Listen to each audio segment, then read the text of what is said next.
वो चुनाव हुआ, बिना चुनाव हुए सरकार बनी, नेहरू जी प्राइम मिनिस्टर बने और जब उनकी सरकार बनी उन्होंने वादा किया कि हम संविधान को पूर्ण रूप से लागू कराने का काम करेंगे।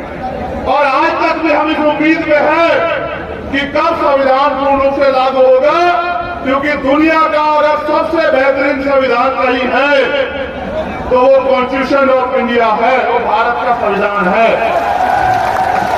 आगे बढ़ो। लड़ाई यहां तो शुरू हुई थी, फिर जो गरीब था सरकार ने सब लोगों को रोजगार नहीं दिया, क्योंकि भारत में सरकारी और प्राइवेट 7% रोजगार है, 2% सरकारी और 5% प्राइवेट। उसके बाद लोग खेती करते हैं, मजदूरी करते हैं। लेकिन हाल क्या है, सारे लोगों को 3 दिन मजदूरी नहीं मिलती, सारे किसानों को फसल का उचित दाम नहीं मिलता, किसानों पे प्राकृतिक मार होती है। यानी कि सरकार ने किसी भी तरह इस इतने बड़े समाज को अपने पैरों पे खड़ा होने के अवसर नहीं दिए। थोड़ी बहुत अगर अवसर मिले तो वो हो सकता है इन आश्रमों में जाके, इन सत्संग में जाके, मंदिरों में जाके और तमाम तरह के धार्मिक आयोजनों में जाके शायद हमारी मुक्ति हो जाए। अपनी गरीबी को खत्म करने के लिए, अपनी बेरोजगारी को खत्म करने के लिए, अपने परिवार में जो बीमारी आ गई है उस बीमारी को खत्म करने के लिए वो इन बाबाओं के पास जाते हैं। और ये बाबा हमारे दिए हुए पैसे से पलते हैं, हमारा खाके। अगर कोई पाखंडी हमें आंख दिखाएगा तो याद रखना इलाज कर दिया जाएगा, ये बताने के लिए छतर हुआ। हम इनके यहाँ पैसे देते हैं, आप चेक करो। और मैं तो चैलेंज से कह रहा हूं कि बदलेगी सरकार, तुम्हारी एक एक संपत्ति की जांच ना कराई, तुमने किस तरह हमारे लोगों की जमीन दवाई दलित पिछड़ों की, तब मैं तुम्हें बताऊंगा। याद रखना, क्या तुम अभी की सरकार के भरोसे बैठे हो? याद रखना निजाम बदले। ये बैठो, फिर लड़ाई करने लगे हो, बैठ जाओ अपनी जगह। ये बैठे तमाशा देख रहे हैं, तनख्वाह हमारे लोग टैक्स से लेते हैं। अगर ऐसा ही आ सरकार के लोगों का होता तो यहां खड़े होते बीच में और ध्यान रख रहे होते। चिंता मत करो, बदलेगी सरकार, इनकी सुरक्षा करते नजर आओगे आप लोग।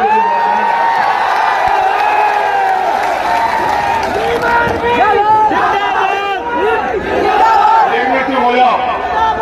तुम्हारे आसपास एक 10 साल का बच्चा होगा, उसका नाम है प्रिंस। क्या कपड़े पहने? देखो अपनी निगाह करके, 10 साल का बच्चा है प्रिंस। कहाँ है? लिया। अरे हमारा बच्चा, तुम चिंता मत करो, बैठ जाओ, आ जाएगा। बात सुनो, प्रिंस आ जाएगा, तुम्हें भी प्रिंस बनना है देश में, बैठ जाओ। ये लड़ाई तुम्हें प्रिंस बनाने की लड़ी जा रही है, चिंता मत करो।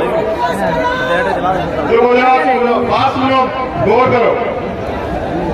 फिर इसलिए ये हमारे लोगों को झूठे आश्वासन देते हैं कि हम आपकी जिंदगी में जो परेशानियां उनको खत्म कर देंगे, इसलिए उन परेशानियों से मुक्ति के लिए हमारे लोगों के पास जाते हैं। फिर ये हमारा शोषण करते हैं, फिर ये हमारे लोगों को गुमराह करते हैं और फिर ये हमें ही नीचे दिखाने का काम करते हैं। अब मैं आपसे कुछ, उसके लिए भी हम लोग इसी तरह से सरकार को मजबूर करेंगे। फिर आगे बढ़ो। अगर ये सरकार नहीं देगी तो मैं आपसे कहना चाहता हूं, मेरे बहुजन समाज के लोगों, आप पे 2 रास्ते हैं।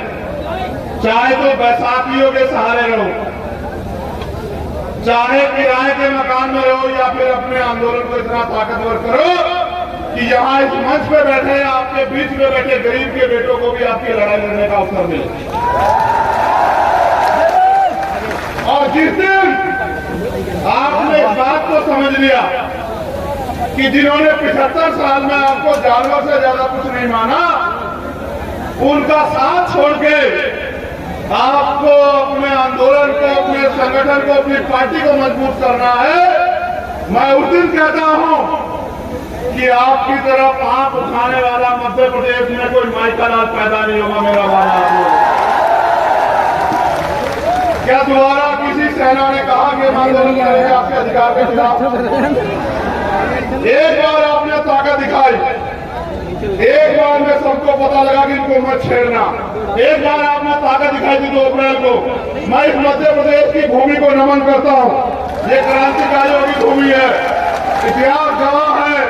बुंदेलखंड हो, ग्वालियर हो, मुरैना हो, डबरा हो, आप लोगों ने 2 अप्रैल का आंदोलन भी अपने खून से सींचने का काम किया। आपका कोई तोड़ नहीं मेरे बहुजन समाज के लोगों।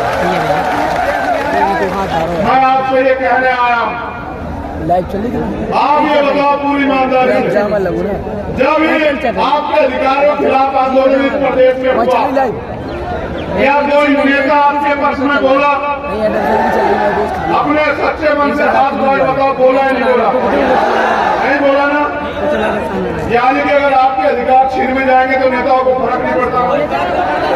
पहली बात, जब आप मेरे परिवार का यहाँ अपमान हुआ इसी छतरपुर की धरती पे, और एक गुंडा मेरे परिवार को अपमानित करता है, डराने का काम करता है, आप बताओ कोई नेता बोला आपके पक्ष में जब तक बीमार भी नहीं खड़ी हुई?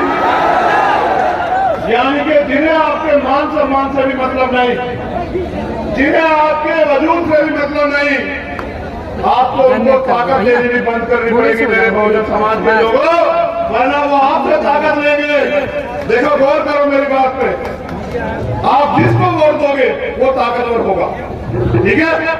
जो ताकतवर होगा वो अपने बच्चों को ताकतवर करेगा। आप मुझे वोट दोगे, कौन ताकतवर होगा?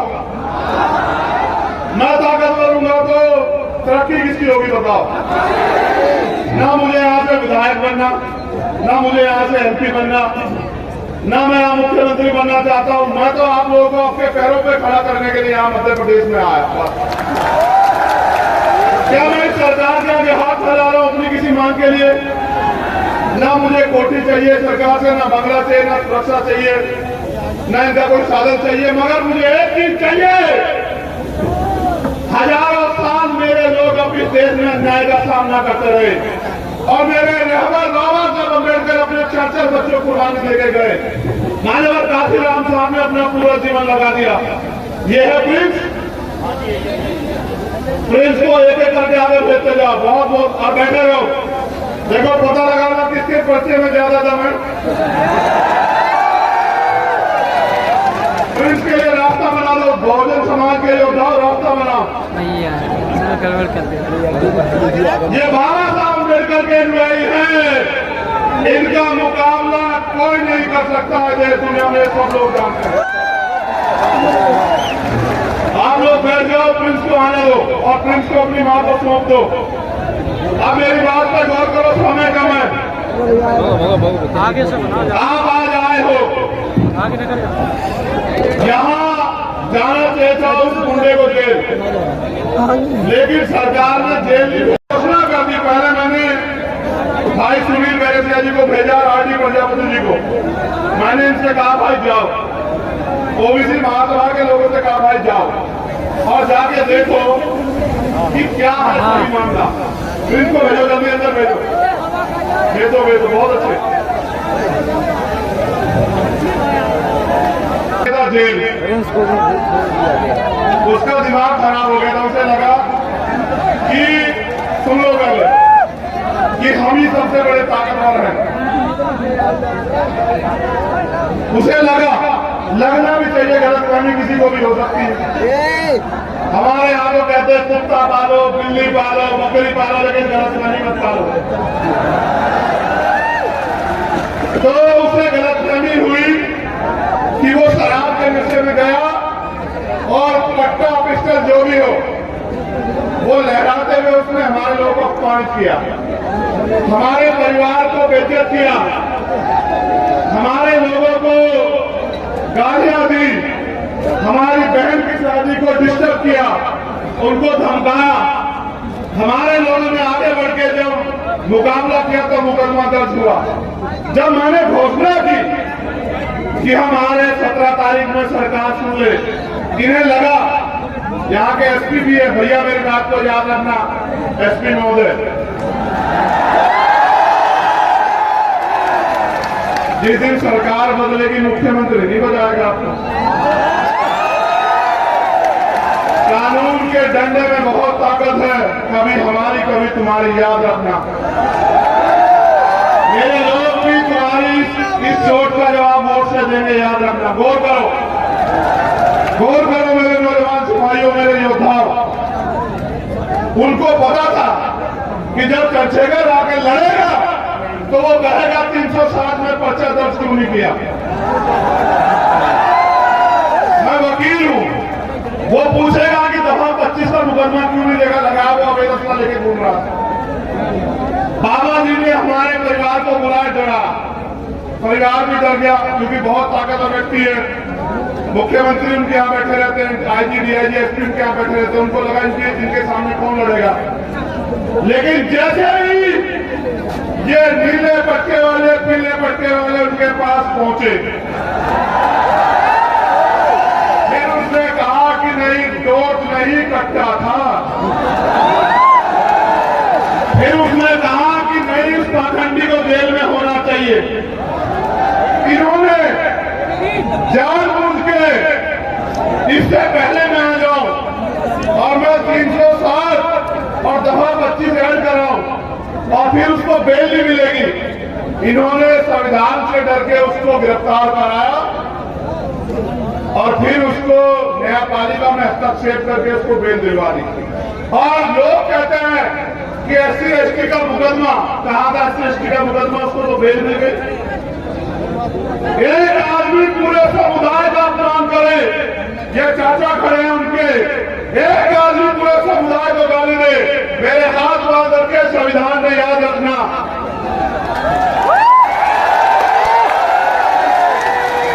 अगर संविधान को न मानता तो तुम्हें बताता कि अपमान कैसे किया जाता है, याद रखना मेरी बात।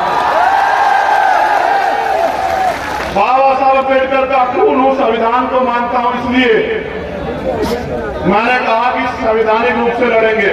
लेकिन आपने देखा कि जब आपके पास राजनीतिक ताकत नहीं है तो किस तरह से आपका अपमान करने वाला व्यक्ति भी घर में आराम से जाके सोता है। देखा नहीं देखा?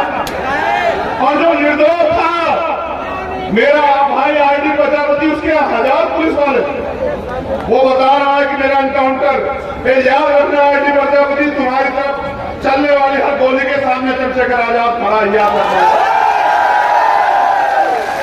और मैं आपसे भी कह रहा हूं, शासन प्रशासन के लोगों, गुंडों पे कार्रवाई करो, हम नहीं आपको बोलेंगे। अपराधियों पे कार्रवाई करो, हम नहीं बोलेंगे। बहन बेटी के अपमान करने वाले, लेकिन अगर सत्ता के नशे में हमारे लोगों, निर्दोष लोगों पे कार्रवाई करोगे तो आपके दफ्तरों पे ताले लगा के ये असंवैधानिक काम आपको नहीं करने देंगे कुर्सियों पर बैठ के। ये बिना सत्ता के आपसे कह रहे हैं। मैं चाहता तो ये सभा यहाँ नहीं, ये एसपी साहब के दफ्तर के बाहर होती, उनको एहसास हो जाता मुकाबला क्यों।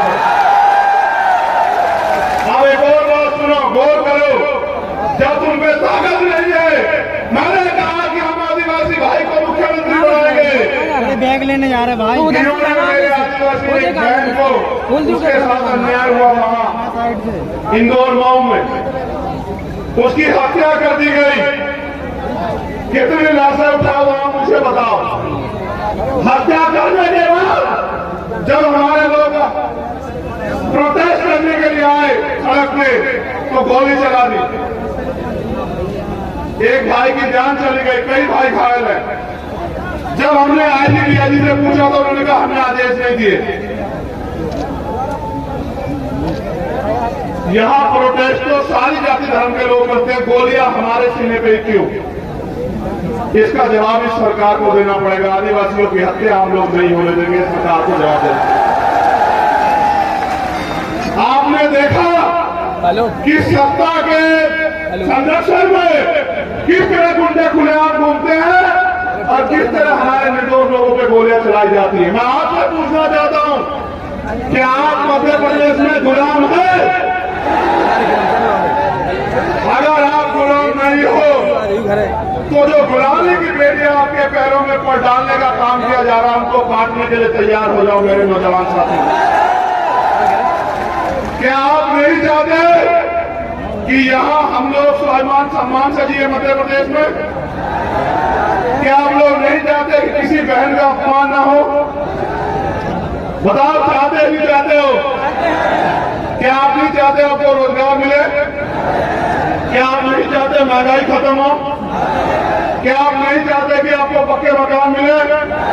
क्या आप नहीं चाहते कि आपको जमीन मिले? कौन दे सकता है ये तो आपको बताओ। वोट उनको दोगे, मैं कहां से दे दूंगा कुछ? देखो, जब एक गरीब का बेटा अपने लोगों की लड़ाई लड़ने के लिए खड़ा होता है तो बहुत लोगों को तकलीफ होती है। ये आपके बीच का प्राइमरी स्कूल के हेडमास्टर का बेटा आपकी ताकत से आपने दी, ताकत दी, आपने सम्मान दिया कि आज उनकी आंखों में चुभने लगा है। मैंने कभी आपको निराश नहीं किया, आप जानते हो नहीं जानते इस बात को। मैं पहले कभी आपके बीच ये भी कहने नहीं आया कि मुझे वोट दो, लेकिन आज मैं आपसे कहना चाहता हूं कि मैं इस लड़ाई को जीतना चाहता हूं मेरे लोगों। आप बताओ कि आपको आपके खून पे भरोसा नहीं है? क्या आप नहीं चाहते कि अब आपको स्वाभिमान सम्मान का जीवन मिलना चाहिए? आप नहीं चाहते एससी एसटी ओबीसी के कर्मचारियों को प्रमोशन रिजर्वेशन मिलना चाहिए? आप नहीं चाहते कि बैकलॉग भर के आपको नौकरी मिलनी चाहिए? क्या आप नहीं चाहते सरकारी ठेकों में आपको लाइसेंस, सरकारी ठेकों में आपको आरक्षण मिलकर आपको अवसर मिलने चाहिए? इसका एकमात्र रास्ता है जो माननीय काशीराम साहब ने दिखाया कि आपको बहुजन समाज में भाईचारा पैदा करके, जैसे मैंने तो अपना दिल बड़ा करना पड़ेगा। जाति हमारे महापुरुषों ने तो नहीं बनाई, जाति हमें बांटने के लिए बनाई गई। हम इस बात को जानते हैं, मानते हैं। तो हमें दलित पिछड़े जो 6,743 जातियों बने हुए हैं, आदिवासी और धार्मिक अल्पसंख्यक, उनके हाथ पकड़ने पड़ेंगे। और ये हमारी एकता को रोकने के लिए हमें लड़ाने का काम करेंगे, घटनाएं कराएंगे। ये मेरी ताकत को कम करने के लिए, आपके भविष्य को कमजोर करने के लिए लड़ाने का काम करोगे। मैं आपसे पूछना चाहता हूं मेरे कौम के लोगों, आपस में लड़ोगे तो नहीं? दोनों हाथ उठा के बताओ, एक से नहीं मांगोगे, लड़ोगे तो नहीं आपस में? चलो एक बार और बैठो। अगर ओबीसी वर्ग के मेरे भाइयों पे आंच आएगी तो इनका साथ दोगे? अगर मुस्लिम भाइयों पे आंच आएगी इनका साथ दोगे? अगर जैन सिख बौद्ध ईसाई पे आंच आएगी पारसी में उसका साथ दोगे? अगर देश की किसी भी महिला पे किसी भी जाति धर्म की हो अन्याय होगा उसकी लड़ाई लड़ोगे? ये तुम्हें मानवता है, तुम्हें मानवता है। तुम सबका सम्मान करते हो, लेकिन याद करो हाथरस में जब हमारी बहन को जलाया गया, जिनकी सरकार यहां है उनकी सरकार वहां थी, और फिर उसमें न्याय के लिए इन्होंने किस तरह का हस्तक्षेप किया आपने देखा? क्या आप इन्हें माफ कर दोगे? क्या आप इनको आजादी दोगे कि अगले 5 साल ये मेरे लोगों की खून से होली खेले? क्या आप इनको आजादी दोगे कि मेरी माँ बहनों को बेइज्जत करे, उनका शोषण करे, उनको मारने की आजादी दोगे? अगर आजादी नहीं दोगे तो आजादी लेने का काम करो मेरे लोगों। आपको आजादी इस मुल्क में तभी मिलेगी जब इस देश की, इस प्रदेश की राज सत्ता आपके हाथ में आए।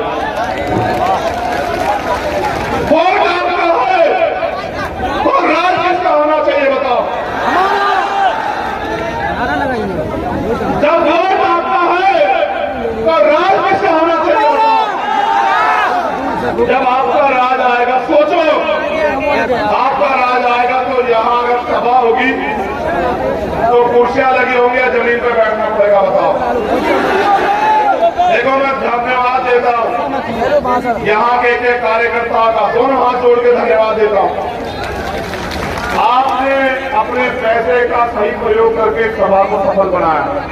आपने जवाब दिया उनको जो ये कहते हैं कि एक गरीब का बेटा आगे नहीं बढ़ सकता, उनको जवाब दिया। आप मोटरसाइकिल पे आए, पैदल आए, और मैं जानता हूं, मैंने देखा भूखे पेट आए, मैंने देखा भूखे पेट आए हो, मैंने देखा। आप इस जगह से जगह कम पड़ी है, आप अपने पैर पे खड़े हो। मेरे खून का एक कतरा आपके सम्मान में हमेशा जारी रहेगा, इस बात को आप याद रखें। एक कहावत है पंजाब में, सुनोगे? सुनाओ। कहावत है, मन पक्के दूध ला की पा, मन पक्के दूध ला की पा, अगर ककड़े नु चुंगन नहीं मिलिया। इसको हिंदी में समझ लो, उस वोट का क्या फायदा? आएंगे आपके मकानों पे कागज लेके कि खाली करो, खाली करो, ये जमीन सरकार की है, बुलडोजर चलेगा। उनका बुलडोजर